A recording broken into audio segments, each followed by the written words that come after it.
we have in this bag the bar that was in my chest cavity for 4 years. Now that I have your attention, we're going to talk a little bit about how I messed up.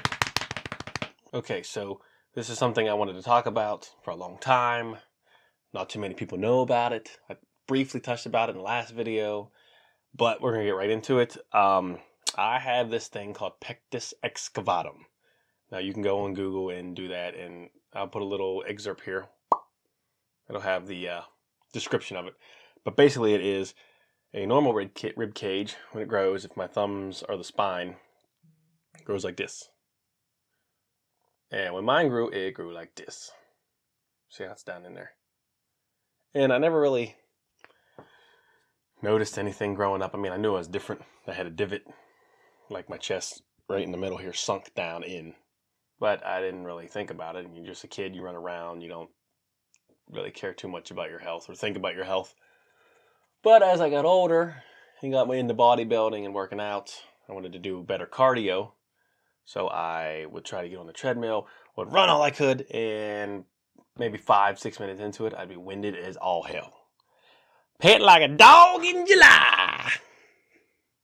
Anyway, so I go to the doctor, tell him my scenario. Up to this point, I've had my heart checked every other year because I had a partially closed valve. They said, so just keep track of stuff like that. So I go there, and they basically do some Gatorade tests on me. I call them Gatorade tests. I don't know exactly the term for the name, but they put you on a treadmill. They hook you up all these little doohickeys and make you walk on a treadmill and monitor your heart. And it's over there going. And then they slowly raise the grade, speed it up, and you're like. And then they speed it up faster, and you're like. And they tell you, now if you feel like you're going to pass out, tell us. Like I'm going to have a 2-second warning before I hit the treadmill and fly back like in that movie. What was that movie? I don't know. You know what I'm talking about, where the dude flies off the treadmill. That's what I thought was going to happen. What is happening? Anyway, so I did all these tests. I did CAT scan. I did breathing tests, all this stuff. And what they found out was that my chest, my sternum, was pressing on my lungs, not letting them fully inflate. And they said that there was 2 surgeries to correct it. One was the old way, which is basically they go in, they break all your bones around your sternum, reset everything, wire everything up, and you're looking at like 6 months of recovery, which is terrible, especially if you're trying to build muscle. The last thing I wanted to hear was I had to sit on my ass for 6 months and not do anything. And I'm just thinking of, everything I worked for. Everything's going to go away. I started asking people that worked out. I started looking stuff up. I was like, I'm going to lose everything. And yeah, I mean, I was only 160 pounds at the time, but still. That's 40 pounds of muscle I put on to that point. So we met with the doctor, and he said that there's a new procedure out. What's newer, it's called the NUS procedure. And I'm like, what the fuck does this mean? Oh. And I'm like, what the hell does this mean? He said, basically, we'll take an image of your chest, all the measurements of what it should be. We'll bend a nickel-plated steel bar into position. We'll open up one side. We'll go in with the bar inverted. We'll flip it around to brace your sternum up, secure it to your ribs, and leave it in there for 4 years. He said, you're looking at maybe a month and a half, 2 months out of the gym before you get back in, and you act like nothing's ever in there. And then in 4 years, we'll go in, redo it, take it out. You're looking at maybe 2 weeks out. And I was like, okay, well, let's get this done. So it was February, I don't know the exact date. I should probably know that. Of 2011. I was 20 years old. I went in. Had to be at the hospital about 6 a.m. Get there, they get me all prepped up, and I'm in the waiting thing in my nice little gown, and they're asking me. Doctor comes by, he's talking to me. He's like, "Are you nervous?" I'm like, "No, I just want to get it over with." And he gives me this look. He's like, "You mean you're not nervous?" I was like, "Why should I be?" He's like, just most people are nervous having a surgery, especially, you know, something that's going to be close to your heart and lungs. I'm like, just shut up and do it. I don't want to. So they said they're going to take me back, put an epidural in my spine. Basically, it's just a little needle in my spine that's supplied with medication. It's supposed to numb me from here to my belly button so I wouldn't feel anything. Oh, let me tell you, that was fun. They take me back in the room. They give me a sedative, first of all, so I won't feel the needle going into my spine to give me medicine. And they prop me up on the table like this. At this point, I'm like partially paralyzed from the sedative, so I'm sitting like this. And they're like, okay, we're going to put the thing in. And I can just slowly feel myself going. And now I can't move. I can't correct my posture. I can't save myself. So all I can do is, I'm falling. Hey, I'm falling, guys. And they grab me, put me down. It's like every scene out of a movie. I'm looking up at the lights. They're like, okay, here comes the mask. You're going to count backwards from 10. And I was out. Now, waking up from something like this, I didn't know what to expect. I've had surgery in the past. You know, hernia surgery is nothing like this. I wake up. And my freaking luck, the epidural didn't take. When they said the pain would be like being in a car wreck, I was never in a car wreck. I don't know how to describe it, other than I was beat to death with a bat in the ribs. It hurt so bad that I was cussing out the nurses and then apologizing in the same time. I went from screaming, boop, boop, to there's a kid in the room, to volley, fudge, there's fudge, it hurts. And then they hooked me up to the morphine, and I had a like knuckle grasp on that morphine pump, which did not end well for me.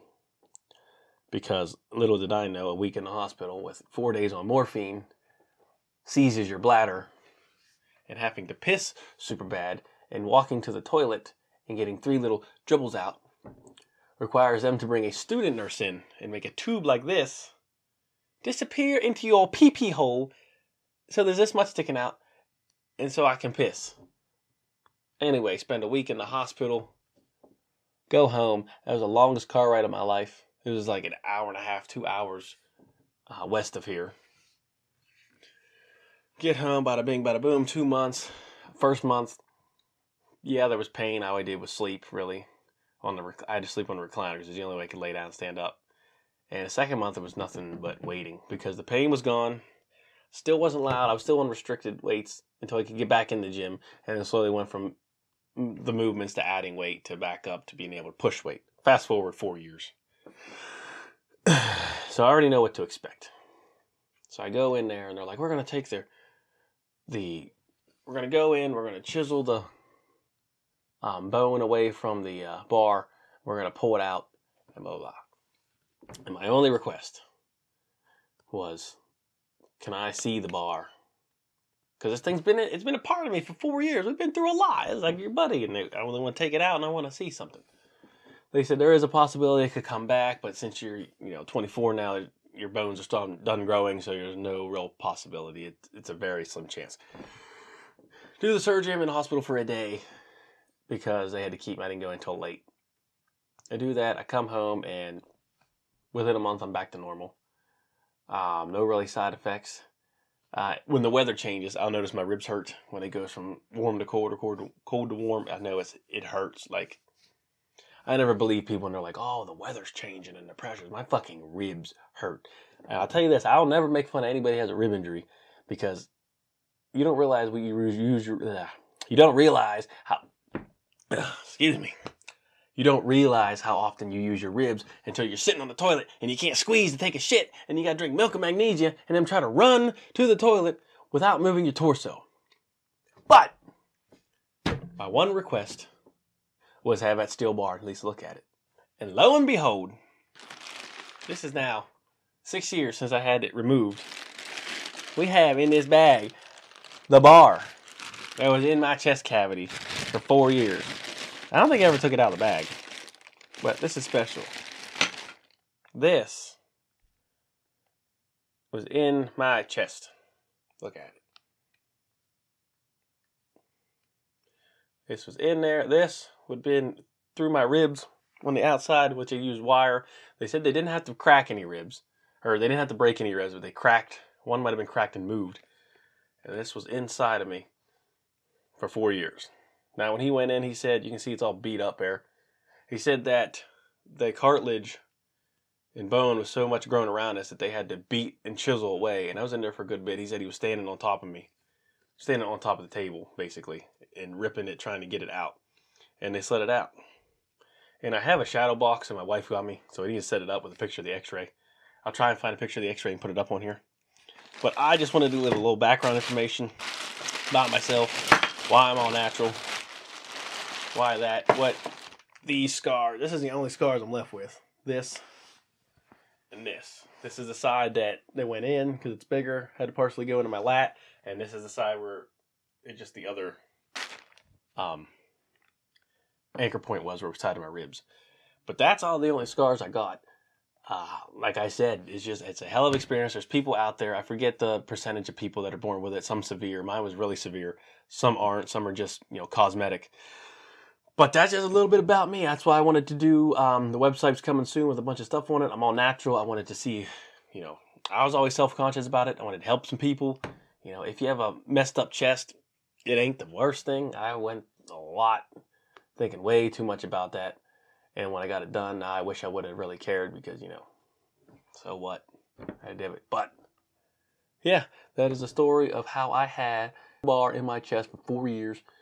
And now it's a little collector's item that was literally inside of me. See you guys later.